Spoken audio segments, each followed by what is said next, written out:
যেসব গাড়ির লাইসেন্স নাই ওই অবৈধ গাড়িগুলো আমরা আজকে শনাক্ত করছি।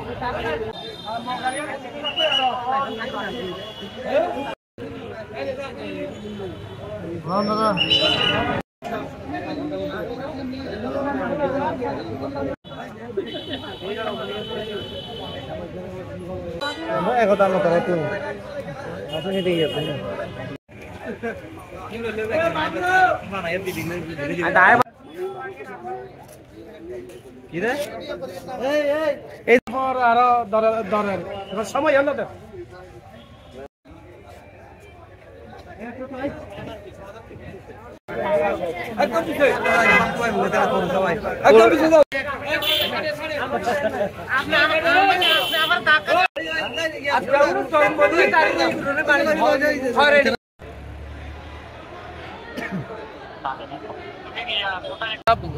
গত কয়েকদিন পূর্বে গণপ্রচার করছে, মাইকিং করছে। অবৈধ গাড়িগুলা যেসব গাড়ির লাইসেন্স নাই ওই অবৈধ গাড়িগুলো আমরা আজকে শনাক্ত করছি। যেসব গাড়ির বৈধ লাইসেন্স আছে শুধু ওগুলো আজকে আমরা করতেছি না, ওগুলো ছেড়ে দিচ্ছি।